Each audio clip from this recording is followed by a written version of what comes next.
PH News Talk nagbabalik mga kabayan. Marami-rami ho tayong pag-uusapan ngayon. Nakikita na naman ho dyan sa ating frame. Marami ho tayong naka-flash dyan. Pero bago lahat, isang like at subscribe. Malaking tulong na ho yan sa ating channel sa mga gusto pong maging member ng ating community. Yung join button dyan lang ho sa baba. At malapit na ho tayong mag 2,000 subscribers mga kabayan. Baka naman, di ba? Mga kabayan, basahin ho natin itong sinabi nito si Kapunan. Sabi niya, innocent siya. Direkta niya sinasabi to kay BP Sara. Sabi niya, innocent siya. Pag innocent ka, humarap ka. Kasi kapag innocent ka, hindi mo gagamitin ang social media na korte. Mag-appear ka sa korte and you prove your case.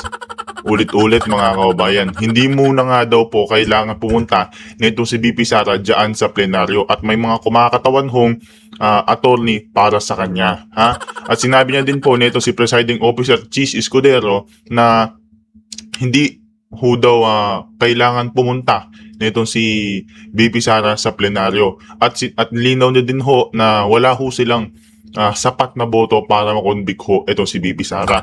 13 votes lang ho ang meron ang majority. Na alam naman ho natin mga kabayan na kahit hindi pa natatapos o hindi pa nagsisimula itong impeachment trial, meron na hong boto ang majority at ang minority 13 votes ho agad-agad para makonvict si BP Sara. Pero kulang ho yun mga kabayan.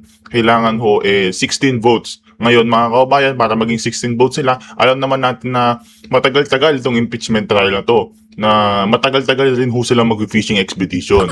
Di ba? So, sa loob ng 7 to 8 months mga kabayan,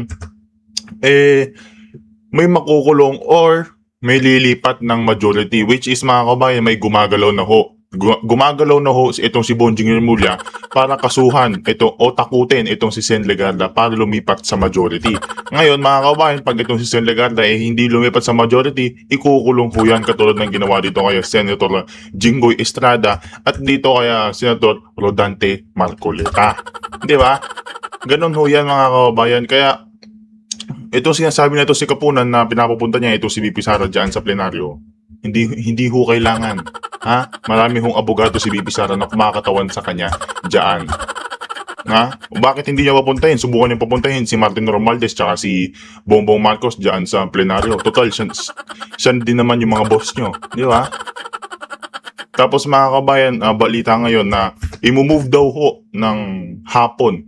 Panghapon ang impeachment trial. Kasi kahit naman ho i-move yan ng alas 8 ng umaga o ang tawag dito, alas 8 ng umaga dahil marami sa mga kababayan natin na bumabiyahe papuntang sa kanilang mga trabaho, wala hong interesadong manood dyan sa impeachment trial. Kasi saka nakakaboring na ho impeachment trial mga kababayan. Kasi kulang ho silang dokumento, diba? Pag kulang silang dokumento, anong gagawin? Lalapit sila kay BBM. Para, yun nga, yung confidential funds, tax records, bank records nito si BP Sara, at neto si Attorney Mans Carpio, binigay na ho. Diba? Pinahintulutan na po neto si BBM na buksan ang mga tax records, bank records, at etc. pa para talagang mapatibay yung article nila. Pero hanggang ngayon mga kabayan, hindi pa rin ho sila nakakatagos dito sa defense team. Diba? Tsaka, kahit naman ilipat ng alas 8 yan ng gabi o dito, alas 5 ng hapon, di ba? Wala pa rin manonood dyan.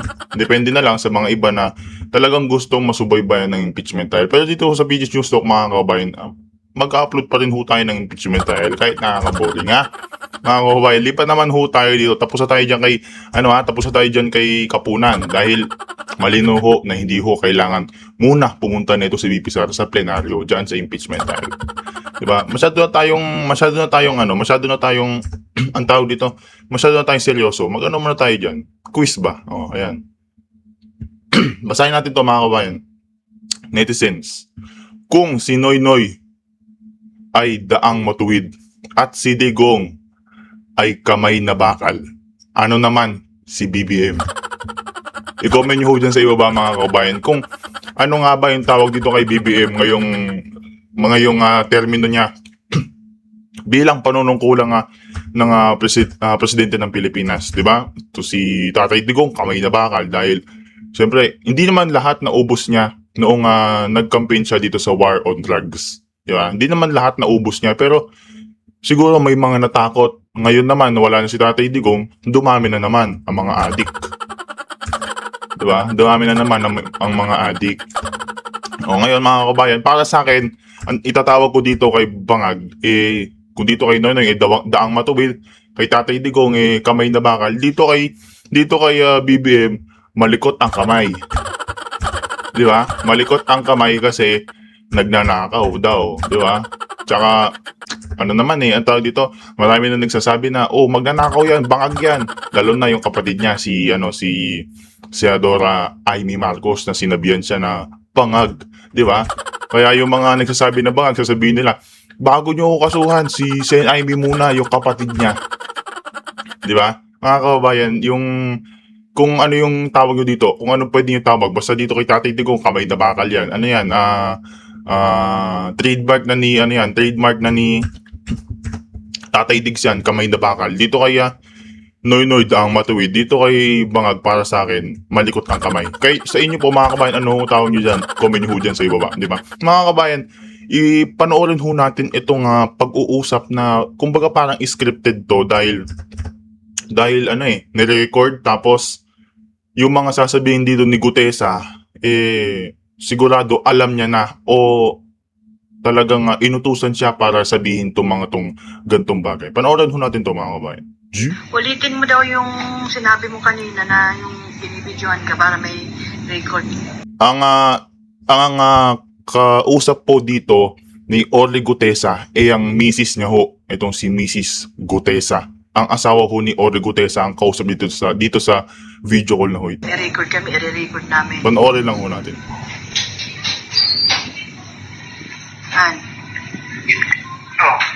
Yung tungkol dun sa affidavit na, sino ba may gawa nun? Ikaw o sila? Sila. Ina-record daw lang. Sabi-sabihin? O sabihin mo kung ano nangyari doon para may record namin. Yun nga, binidyoan ako ng nakaraang araw. Tapos binasa ko yung statement na may mga sinigit sila na hindi naman totoo. Na idinidiin nila si Maculita pati si Defensor. Na sinabi nila doon sa statement na pinanakuan ako ng pera, babayaran ako. At sinabi pa doon na hindi masaya, wala akong alam doon sa delivery doon sa bahay ni Romualdez.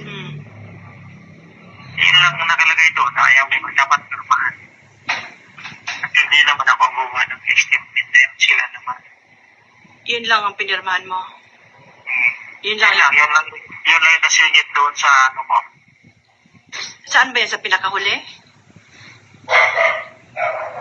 Hindi, nasa ano yun, parang Gitna? 9 sa 12 yung kita ko doon. Tapos may upang 24 ang number. Ba't ang haba naman? Sila gumawa eh. Pero yung affidavit mo nung una, andun pa yon.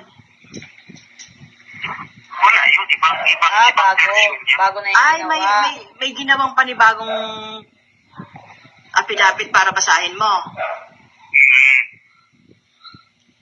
No, pinangako naman sa'yo nung una, nung pinirmahan mo, hindi na ilalabas yun.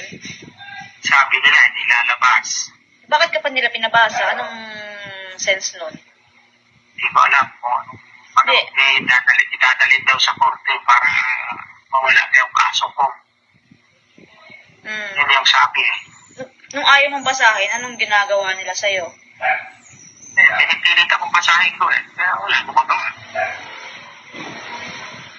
Anong kapalit pag nakapalit sa? Anong kapalit ng pag hindi mo binasa?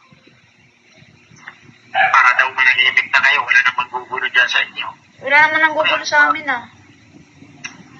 Kaya nga, Sa totoo lang, Han, Wala to mga kaubayan, kahit yung asawa nito siguro si Orly Gutesa, namaleta din. Di ba? Talagang ganap na ganap tong dalawa eh. Di ba? Kumbaga mga kaubayan, kung dati nung nagiging testigo siya, hindi ho siya credible. Ngayon ho, dahil bumaliktad siya, dahil pinasisinungalingan niya lahat ng mga sinabi niya doon na habang nagtitestigo siya dito sa ilalim ng Blue Ribbon ito si Senador Dante Marcoleta at ang mga sinabi ng Brave 14X Marines na lang ho dahil syempre, ang tawag dito, sinisiwalat ho nila yung mga katotohanan dahil yon hindi ho, ano tawag dito, hindi ho siya credible. Ngayon hong bumaliktad siya, credible na ho siya. Ano ho bang ibig sabihin ng credible, mga kabayan? Kumbaga, magsasabi ka, hindi nila papaniwalaan, di ba? Ngayon ho, dahil bumaliktad siya, papaniwalaan na ho siya. Yun ho ang credible tsaka hindi credible. Ha? Ganun ho yung ganun ho yung nangyayari ngayon eh. Nung nagiging testigo to, credible. Ay hindi credible. Kahit po yung 4 na bumaliktad na kabilang doon sa 18X Marines, hindi ho credible yun, mga kaubayan. Hindi ho sila pinaniniwalaan. Ngayon ho nga bumaliktad sila, credible na rin ho sila. 'Di ba? Ganyan ho talaga pag bumabaliktad ka, pag namamalita ka, yung mga sasabihin mo katotohanan na yan. Oo, promise, mga kaubayan, lalo na yung mga mainstream media, mga bias na mainstream media, talagang ipapublish yan kahit hindi totoo. Diba? Basta pag namaleta ka, pag hindi ka credible nung nagsasabi ka ng mga allegations mo, testimonyo mo dyan sa mga pidabit mo, hindi ka credible. Hindi ka pinaniniwalaan. Diba? Hindi ka pinaniniwalaan ng mga tao, pero ngayon bumaligtad ka, credible ka na. Pinaniniwalaan ka na lahat ng tao, tapos pinaniniwalaan ka na rin ng mga nakaupo sa pwesto. Diba? Para makasuhan, diyan, si Senator Dante Marcoleta na ngayon ay nakukulong, hindi na makakapagbigay ng linaw para depensahan yung sarili niya dahil kinulong nga eh. Diba? Pattern ho yan lahat, mga kaubayan. Ang gugulo sa amin. Sila lang ang gugulo sa amin. Sila ang gumagawa ng paraan para manggulo. Sila nananakot sa amin eh. Kaya sabi ko sa'yo nung nakaraan, gusto ko nang gulong-gulo na yung utak ko eh. Hindi na ako makatulog-tulog. Mag-ano ka muna, bago ka matulog, minom ka muna ng marigang na tubig. Para ma-relax yung muscle mo. Anak. Pag sinabihan ka na palabasin ka dyan, mag-text ka sa akin ha.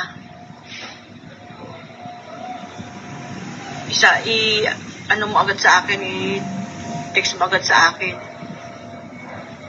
Kung sakali man, pabantayin mo lang sila doon kung may hearing ng 14, pabantayin mo na lang sila sa city. Babantay talaga sila doon. May isa sa loob, may isa sa labas. Tatlo yan, tatlo daw. Kasi, pag pinalabas ka, may contact na kami doon sa loob, doon ka na lang muna sa loob. Hindi ka na lalabas doon. Hindi ko alam mo. Plano nila sa akin eh.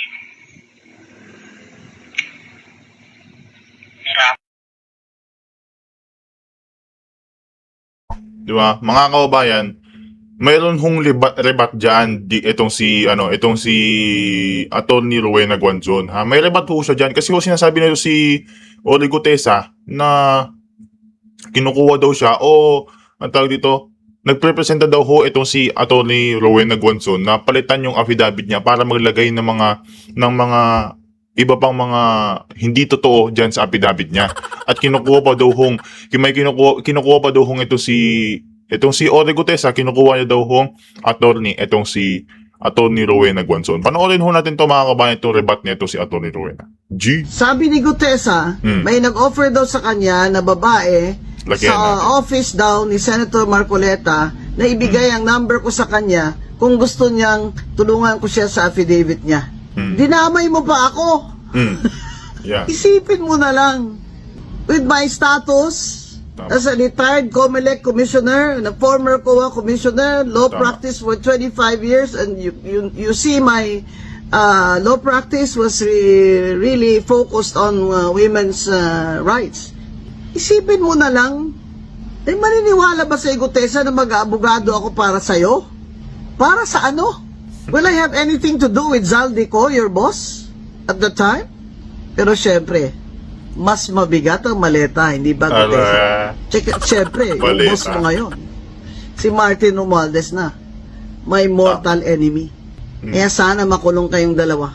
The ombudsman should file a perjury complaint against you because the ombudsman used Cotesa's affidavit in the plunder case of Martin Romualdez. Hindi malabong makasuhan itong si Cotesa ng perjury, mga kabayan. Bakit? Kasi under oath ho siya.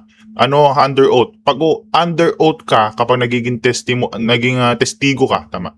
Pag naging testigo ka at binasahan ka ng oath o under oath ka nga, lahat ng sasabihin mo pawang katotohanan lamang.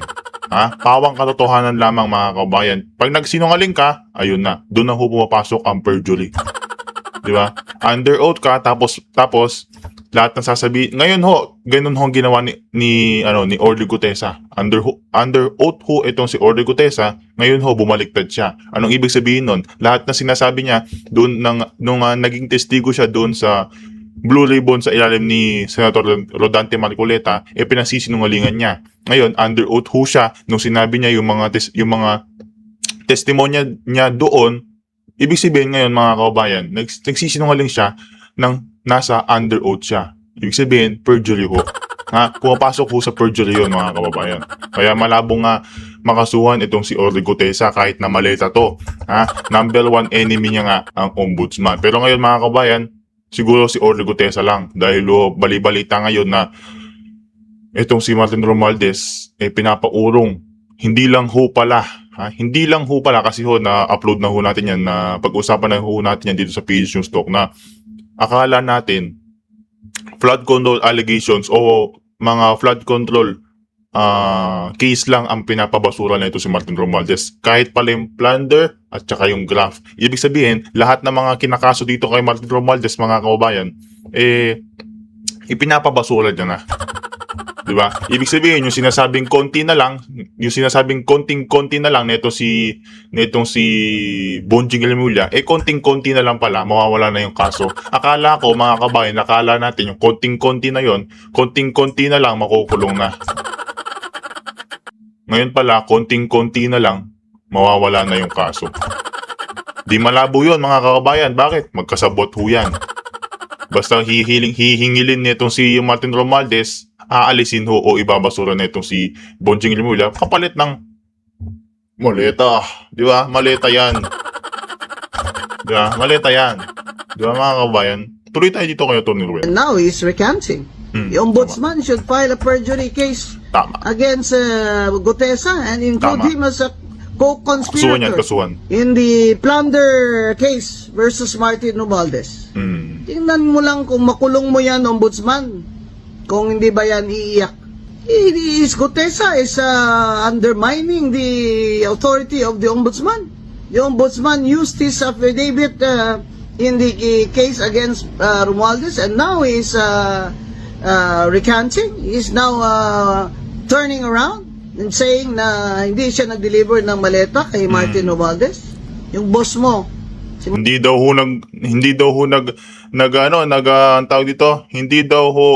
nag-deliver ng maleta kay Martin Romualdez. Ano to? Boom! Sapul. Diba? Ano yan? Sapul.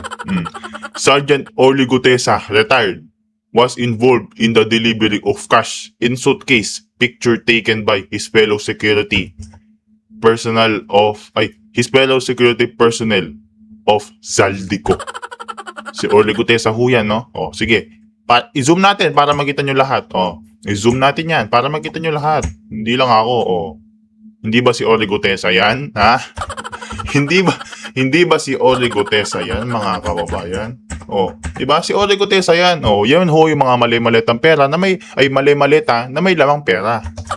Kaya wag mo sabihin na hindi ka kasama o binabawi mo yung sinabi mong testimonya, yung testimonya mo na hindi ka kasama sa pagdi-deliver ng mga mali-malitang pera, ha? O, kaya dapat makasuhan ka ng perjury. Aray ko po, di ba? Aray ko po. Talagang dapat makasuhan ka ng Romualdez, perjury. Gutesa, mortal enemy ko yan. Makukulong din yan. Tama, diba? Ikulong na si Martin Romualdez! Tama. Mga kababayan, lipat naman ho tayo dito kay ano. Pero yung sinabi nito si Atty. Diretsahan lang ho Wait lang. Yung sinabi dito ni Atty. Rowena Guanzon na na ikulong na ito si Martin Romualdez. Hindi tayo sure mga kabayan. Hindi tayo sure na makukulong nga ba itong si Martin Romualdez, di ba? Kasi hawak po lahat na ito si BBM. Ombudsman, lahat. Diba? Talagang makapangyarihan kapag iba talaga yung kapangyarihan pag marami kang malita. Diba? Ngayon, lahat napapabaliktad nila kapalit ng pera. Yung 4 na ex-marines napapabaliktad nila dahil lang sa 25 million na suhol. Diba? Ito si Senator Jinggoy Estrada, hindi nila napabaliktad, sinusuhulan ng pera. Anong ginawa? Kinulong. Diba? Talagang di natin alam mga kabayan kung ano na mangyayari sa Pilipinas kung hindi matitigil itong Marcos administration. Ha? Kaya kung ako sa inyo, Duterte na lang. Duterte, ha? Comment ho kayo dito pala mga kamay. Huwag niyo kakalimutan na babasahin ho natin yan sa comment section. Basahin sa akin, malikot na kamay. Kayo na hong bahala kung gagayahin nyo sa akin. Basta yung kay Noy Noy, Dahang Matuwid, kay Tatay Digong, Kamay na Bakal, o kay BBM, malikot ang kamay. Para sa akin yan, ha? Dito na ho tayo mga kabayan. Panoorin ho natin itong si ex-congressman Kiko Barsaga dito sa interview niya dito sa Balitang Totoo. Diretsahan na ho tayo dahil may nagkaroon po ng pagkwestiyon na si Representative Chanco kung bakit daw hindi dumaan sa pre-plenary deliberation ang House budget. Gaano ba kahalaga yung ganitong proseso para sa inyo bilang nanggaling ho kayo sa House of Representatives, Kong Kiko? Yes, yung sa pre-plenary deliberation kasi, it's a very important part of the budget deliberations kasi yung una lang pinag-uusapan before a few months before actually passing the budget. Kaya ang gusto ni Congressman Chanco is that the House budget will also be added to the pre-plenary deliberations. And siguro ang naging reply doon, yung napanood kong news report regarding that is that ayaw ng Finance Committee na pag-usapan din yun. Not Finance. Ayaw ng Appropriations Committee na pag-usapan din yun. Mhm. Because they are citing it as a waste of time. Oo, pero para sa inyo hindi Tagal din ng... Oo, papayag ho ba kayo na hindi na lang ito pag-uusapan? Ano ba yung maaaring maging problema kung may bahagi ng budget na hindi dumaan sa masusing deliberation bago umabot sa plenaryo? Yes, kasi parang mali naman na sasabihin nila na sayang lang yung oras na pag-usapan doon. Totoo naman na matagal talaga yung proseso ng budget deliberations and yung pagpasa ng national budget. But at the same time, this is the people's money and this is not a small amount. This is 30 billion pesos proposed for the 2027 budget. At siguro, ay nilang masyadong mag-issue regarding that. Since pag pinag-uusapan yung budget ngayon, makakita ng tao na ang sinasabi nila sa Appropriations Committee ay hindi nila nakikita yung mga proyekto, hindi nila nakikita yung actual success of the budgeted programs. Mhm. So ibig sabihin, halimbawa, kasi pare-pareho naman ho tayo taxpayers, gaano ba ka-importante at bakit kailangan natin pakialaman kung dumaan ba o hindi yung deliberation process ng budget na ito? Yes, kasi nakikita talaga natin yan. Kahit anong sabihin nila, totoong bumabaha. At kahit sinasabi na mas konti yung baha ngayon, napapansin pa rin natin na ang mga public statements ng Philippine government at ang nakita nating reality sa mga news sites and even on the ground is very different. And that's the issue that we have today. The more na pag-uusapan nila yung budget at the more na mababalita yung deliberations na on budget, the more we can see the difference between the reality and the public statements that Congress is releasing. Mhm. So ibig sabihin kung may mga Kong Kiko, ibig sabihin kung may mga budget items halimbawa na hindi malinaw ang justification, ano ba yung dapat na gawin ng mga mambabatas bago ito aprubahan? Hindi, actually the problem here is not malinaw naman yung justification noon. We created flood control projects in order to remove the flooding in the district. Ang problema lang kasi is that hindi napunta yung budgeted na pera sa tamang proyekto, sa tamang mga in the right projects or in the proper it was not properly used and it was not effective in the usage of it. Ang naging problema natin dito is that it was not... Wait, teka lang. The flood control budget was actually properly budgeted, but it was not properly used and it was not properly done and it was not effective, which is what caused the people to lose faith in the Congress's budget. Kaya ngayon, pag pinag-uusapan natin, whenever there's budget deliberations, they try to remove the topic from that because that could come back in at a later time where the issue would be questioned. Sir, balikan ko lang po itong 107.4 billion pesos na Yes. ipinanukalang pondo para sa flood control project sa taong 2027. At alam naman po natin, sir, na for these past years, noong 2025, especially nung SONA, sinabi nga ni Pangulong Marcos na meron silang 5,000 flood control projects, and after that, finact-check po yan ng, Yes. ng Mother Nature, ng kalikasan. Ngayon naman po, sir, 107.4 billion pesos. Para po sa inyo bilang isang dating kongresista, hindi po ba ito nakakabahala? Ano po ba dapat ang gawin natin taong bayan? Parang kasi nadala na tayo nung mga na past years. From what I understand, last year kasi nung nagkaroon ng issues sa flood control, naging popular yung flood control scandals at bomba si Speaker Martin Romualdez. What they were planning on doing is na hindi nila i-allocate sa flood control projects kasi nakita ng mga tao na binubulsa lang yun ng mga politiko. The problem there is that kung hindi sila mag-allocate ng flood control budgets, matutuloy yung mga baha. So now they are seeing the issues within that as well, na nagkaroon ng flood control budget, hindi natuloy, tapos ngayon, kailangan nila ulit mag-allocate ng flood control budget para sa next 2027, hindi tayo magkakaroon ng ganito. Pero ang problema ngayon, wala ang tiwala ang taong bayan sa mga flood control projects. Kahit nagbago sila ng speakership, we can see that there is not any significant change despite the change in House leadership. And speaking of flood control funds, Sir Kiko, wala pong pondo ang Region 11, specifically sa Davao region. Your comment on that, sir. Sa tingin po ninyo, meron pong politika sa likod po Yes. ng ganitong klaseng pagbibigay ng no budget for flood control projects? Yes, nagkakaroon ng pamumulitika din doon since there was also removal of committee chairmanships and vice chairmanships after the voting for the impeachment 3 months ago, I believe. Pagkatapos noon, nagkaroon ng shift in how the budget was made. Well, hindi lang how the budget was made, but also how the House treated the members who voted no for the impeachment. So there's possibility of politicizing there. Sir, maaari po ba yung, for example, tayo po, taong bayan, mayroon po ba kaming pwedeng magawa para lang, kasi parang nangyayari po, approved ng budget, pero yun nga, kung titingnan po natin doon sa mga laylayan, tatanungin natin yung mga kababayan natin kung ramdam ba nila yung serbisyo ng gobyerno. Marami po talaga ang nagsasabi na hindi nila ramdam. Ramdam ba nila yung proyekto pagdating sa flood control? Marami ang nagsasabi na hindi nila ramdam kasi binaha nga sila.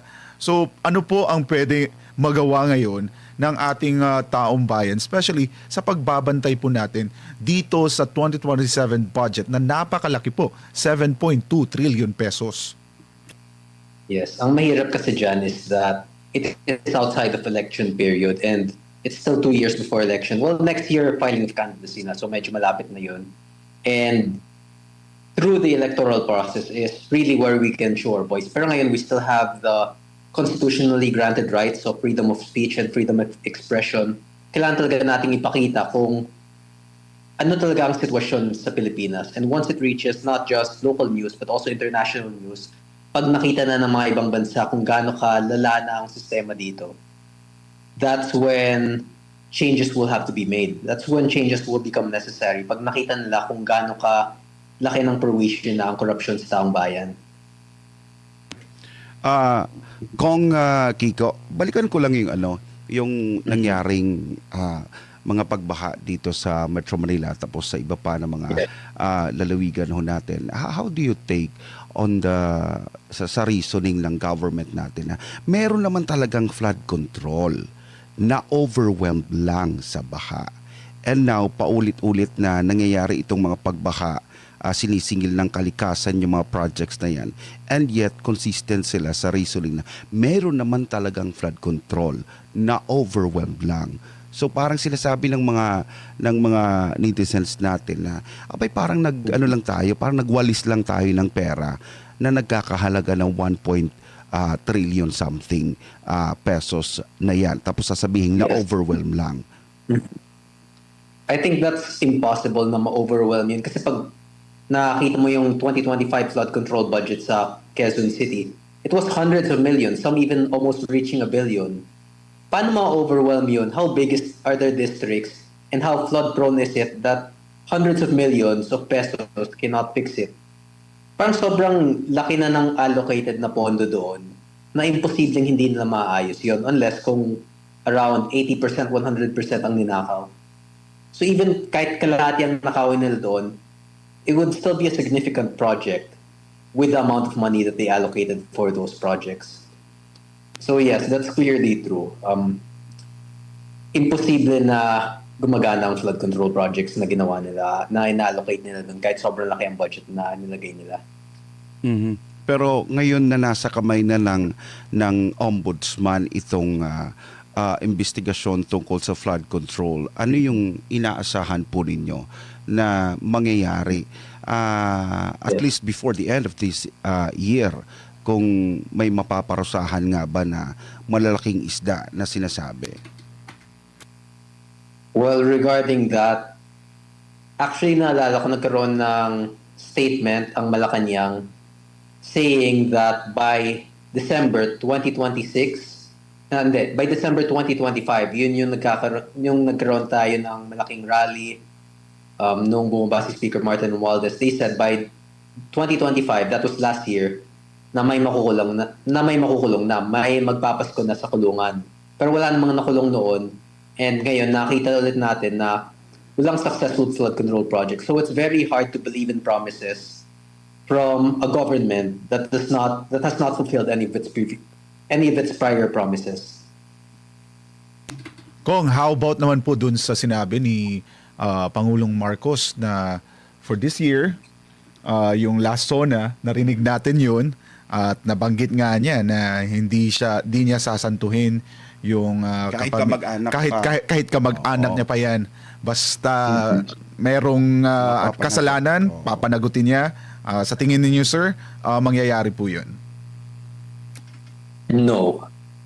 Kasi may nagsabi na, well, I heard rumors already about the same kind of issues last year regarding former Speaker Martin Romualdez. Bumaba siya sa pwesto, tapos sinasabi naming makakasuhan siya or makukulong siya. Pero walang nangyari noon. We expected him to be imprisoned before Christmas 2025, and yet nothing happened. Even until now, may sinasabi silang magpa-file sila ng mga kaso, makukulong si Romualdez, but hanggang wala pang actual na nagiging kaso sa kanya, hanggang wala pa siyang na-release na mugshots, unless he is arrested, we would not believe that. Mga kabayan, post muna ho natin yan. Pero konti na lang yan. Dito muna ho tayo, papakita ko sa inyo ito. Yan. Tinyo, Islam's secret funds under office of the president. Ayan. Yan ang dapat yung anong tawag dito? Iniimbestigahan yung secret funds, 'di ba? O yung confidential funds ng presidente. Kasi mga kababayan, kay Bibi Sara 125 million lang ho ang confidential funds, pero impeachable. 'Di ba? Pero dito kaya Bongbong Marcos, ang confidential funds niya, mga kabayan, billion ho, billion ho, hindi million, billion. 'Di ba? Pero anong ginagawa ngayon, mga kabayan? Sino ang iniimbestigahan? Sino ang ni-impeach? Bibi Sara. Bakit? Kasi takot na takot sila kay Bibi Sara kapag naging president ito sa 2028, 'di ba? Which is mangyayari. Sana, 'di ba? kung baka mamaya dayain si BP Sara. Yun lang. Di ba? Hawak pa naman ngayon di ko lang kung hawak niya, pero nakikita ko hawak niya sa ibang balita. Hawak ata ni Bongbong Marcos ngayon ang chairperson ng COMELEC. Sana hindi mangyari mga kababayan. Kasi kung mangyayari man yon, wala na talaga. Wala na pag-asa ang Pilipinas mga kababayan. Sigurado, mga kababayan natin dyan iba, sigurado magbe-people's power na. Diba? Ngayon mga kabayan, ito si Tinio, Islam Secret Funds under Office of the President. Yan ang dapat iniimbestigahan, di ba? Yan ang dapat iniimbestigahan kesa doon sa confidential funds na 125 million over dito sa confidential funds ito si President Bongbong Marcos na nasa yan 500 ata 500 billion ata, di ba? No, di ba? Tuloy ho tayo ulit dito kaya ex-congressman Kiko Barsaga. Sir, bilang panghuli na lang po, ano na lang po ang mensahe po natin sa ating mga kababayan? Alam po natin, hindi basta-basta yung kinakaharap po ng ating mga kababayan ngayon, especially sa epekto po ng habagat. Marami po talagang mga kababayan po natin ang naapektuhan po nitong nangyayaring kalamidad, at kung meron lang sana at nagawa lang sana yung pangako na flood control, napunta talaga doon ang budget, no? Para sa flood control, ay sana'y siguro hindi ganito ang sitwasyon ng bansa. Ano pong mensahe po natin sa ating mga kababayan? To everyone, I hope you all stay safe. I hope you all stay healthy. Ngayon, wala na tayong maasahan, especially within Congress. And wala din tayong masyadong maasahan for the 2027 budget. But hopefully, by the next election period, we can make the proper changes necessary in order to bring our country back in the right path. Alright, maraming salamat ang ating kaibigan si former Congressman Kiko Barsaga. Alright, lipat naman ho tayo dito mga kababayan, dito kaya Banat Bay yan. Ito napag-alaman ko din to. Nung panahon ni Pangulong Duterte, kampanya, alam nyo ba na, so di ba mahina siya from 6 ata siya, 5th or 4th bago umakyat ng number 1 sa survey. Walang sumusuporta sa kanya.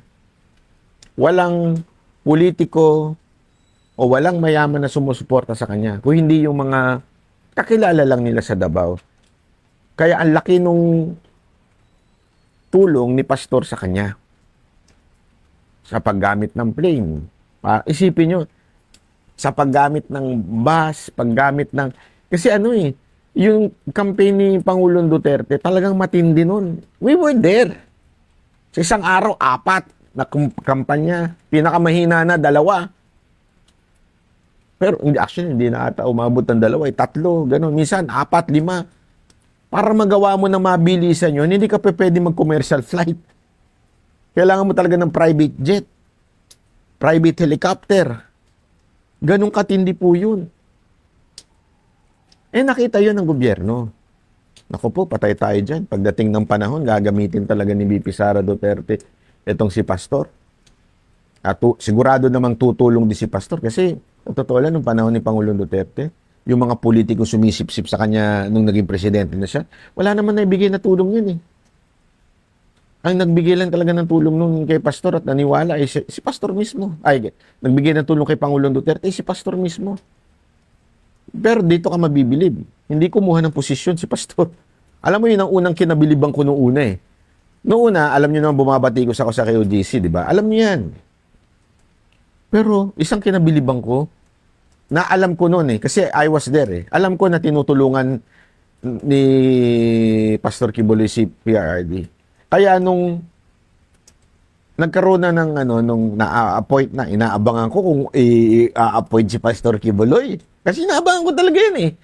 Wala hindi binigyan ng appointment. At hindi naman din humingi ng appointment. Ibig sabihin, the health is really health para lang sa bansa. Pure health. Unlike the oligarchs, alam naman natin, may hihinging pabor yan. Unlike yung mga politician, alam mo yung, lagi nyo observe, yung mga unang na mga na-appoint, iyan po yung pinakamalakihan na bibigay. As a matter of fact, may deal na nga yan . Bago pa tumulong yan, akin tong Department of ganito, bago ko to itulong sa'yo. Pag nanalo ka, akin to. May mga ganyan. Nakita natin yan. Dito, sa administrasyon ni Marcos, lahat ng mga naka-posisyon, except lang si E.S. Rodriguez, dating E.S. Rodriguez. Kasi nga, si E.S. Rodriguez, kaibigan talaga, naging kaibigan ni Marcos at naging lawyer niya. Kaya nga, feeling ko doon siya pinagtulungan eh. Kasi, yung mga na-appoint, mga nagbigay ng donasyon kay Marcos noon. Yung mga malaking nagbigay ng donasyon. Yun yung mga na-appoint. Alam nyo, etong timing na to, it's really obvious na ang target nila si VP Sara Duterte. Alam mo, ngayon pa nga lang isipin nyo to Vice President si VP Sara Duterte, napakataas ng ratings niya. Pero bakit hindi pa rin siya sinusuportahan ng ibang mga politiko? Iilan pa lang. One, ikukulong ka. Katulad na nangyayari sa kila Libiste. Ikukulong ka, gagawang ka ng istorya. Pangalawa, financially, lagot ka. Remember, these congressmen, these senators, they need funds bago mag-eleksyon. Papansinin mo, bakit sila sumisip-sip kay Marcos kahit dati against naman sila sa mga Marcos? Imaginein mo katulad ni Ontiveros, katulad ni si ngiwing congressman, yung Percy ba yun? At itong si De Lima. Di ba mga galit sa mga Marcos? Bakit sila sumisip-sip ngayon? Bakit kapit tuko sila? Aside man sa mahilig sumipsip yung mga yan, maraming dahilan po. At isa na nga po dyan, whether you like it or not, I'm not saying Marcos is bribing them. I do not know. Maybe, but I'm not sure. But one thing I'm sure, yung kanilang funds sa kanilang opisina, distrito, MOOE, mga ganyan, nadadagdagan yan. Yung MOOE nga, di natin alam kung papaano bigayan dyan. Yung mga, mga allocation nga, di natin alam kung paano bigayan dyan.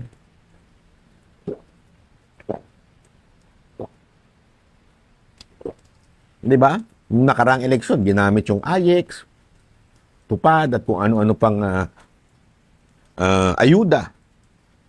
So, ganun din yung gagawin dito. Kaya sila todo-todo na sip-sip. Ganito kasi yan Imagine niyo to This is the scenario on 2028. Halimbawa, ikaw si De Lima o si Ontiveros. Napaka-imposible naman na magduduterte ka. Imposible yun. Suicide yun para sa kanila kasi talagang sira ang credibility nila. Di ba? But they have only one choice. Hindi. Dalawa lang pala ang kanilang pwedeng pagpilian o choices nila. To be with Sara Duterte dahil mataas ang kanyang rating, mataas ang kanyang maging bata ni VP Sara Duterte sa eleksyon, or maging bata ka ni Marcos para may pera ka. Di ba? Yun lang, dalawa lang. Hindi ka pwede mag-independent. Yayariin ka. Yayariin ka talaga. Labanan to ng pera sa 2028. So, sino pipiliin mo dun? Imposible naman na piliin mo si VP Sara Duterte kung ikaw si Ontiveros at saka si De Lima. Imposible mong piliin si VP Sara Duterte. Talagang lalayuan ka ng tao na mga followers nila. Yung mga followers nila, mga Duterte haters talaga yan. So, imposible nilang piliin. So, sino na lang pipiliin at lulunukin nila? Si Marcos. Kaya nga, could you just imagine, for decades, hindi years, decades, binabanata nila ang pink, ang dilaw, kaaway ang Marcos. Decades po from the time of Cory Aquino, the yellows, talagang galit siyang kay Marcos. Pero bakit nalunok nila ngayon? Di ba kaya nga ang tukso sa kanila, kain tae? Kain suka pala. Nakala silang tae pero kain suka. Alam niyo kung bakit? Kasi they have no choice. Alam naman si Duterte ang kanilang sipsipan para manalo sa 2028. They would rather go sa where the money is. Si Ontiveros, 0.01? Baka tumakbo kang barangay captain, di ka manalo 0.01 ka? Baka pag tumakbo pa yung ibang mga kandidato, mas manalo pa sa kanya eh. So kung ikaw, alam mong talo ka na, talunan ka. Eh kasi, mamaya explain ko kung ba't talunan niyang na yan. Talo ka na, alam mo yung talo ka na. Ano pang hahabulin mo? Pera. Yes. Money. Kung talo ka na, pero bakit ka pa kakandidato? It's because of money. At may nagsabi nga sa akin, senador, di ko na lang sasabihin kung sino. Sabi niya, na ito mga to, talagang tumatakbo lang. Alam naman nilang matatalo, pero pinapataas lang nila yung kanilang estado o yung optics. Ano ibig sabihin nun? Kasi ganito yan eh. Walang problema kung matalo ka sa president. Pero sure ka naman sa senador. Sample, sabi nga nila, when you fly, mali. Dali. Ito yun. Lagi ko ito sinasabi nun eh. Nakalimutan ko na. Lagi ko ito sinasabi sa mga mini-mentor ko. Pag ikaw gumawa ng goal, dapat yung goal mo kasing taas ng langit. Para pag bumagsak ka, pabagsak ka sa bubong. Huwag kang gagawa ng goal na ang goal mo ay bubong lang ang akyatin. Bakit? Pag bumagsak ka sa lupa ka bababa. Ulitin ko. Mas maganda yun sa English pero hirap na ako ngayon mag-English. Meron akong scarcity ng English ngayon eh. Parang when you aim high, dapat it should be as high as the sky. So when you fall on the roof. Tama. Don't aim for the roof kasi when you fall in the ground. Same thing with politics. Etong mga politician, ano ang benepisyo nila kahit alam nilang matatalo sila? One, financial. Kasi kahit papaano, may mga kaibigan silang hihinga ng tulong, mga politikong hihinga ng tulong, kikita sila. Hindi nila gagastusin yung buong buo. Siguro kasi ganyan yung mga yan eh. Gagastusin nila lang dyan, 30%. Tapos the rest, bulsa na. Marami tayong politician na alam na ganyan. Napabalita pa nga, hindi ko na lang babanggitin. Pangalawa, pag tumakbo ka ng presidente, matalo ka man, yung ingay ng pangalan mo, kasi mayat maya, nasa TV ka eh. Pag tumakbo ka ng senador, ang lakas na ng tsansa mo. Sample, Ping Lacson at saka si Soto. Kahit talunan, paulit-ulit sa pagka-presidente, pero sa Senado, sure na sure sila lagi. Kasi nga, ganun ang nagagawa kahit tumakbo kang presidente. Pag natalo ka, mukhang antaas ng tingin sa, tumakbo ng presidente. Kahit hindi nagka-presidente, tumakbo ng presidente. Huwag na lang siya dyan. So mag-senador ka na lang, mananalo ka. Ganun, di ba? Alright mga kabayan, dyan na tatapos ang ating video. Maraming salamat po sa pagsuporta sa ating channel. Mukhang madilim tayo dito sa video diba? Maraming salamat po. At sa mga di po na subscribe, malapit na po tayo mag 2,000 subscribers. God bless po sa ating lahat.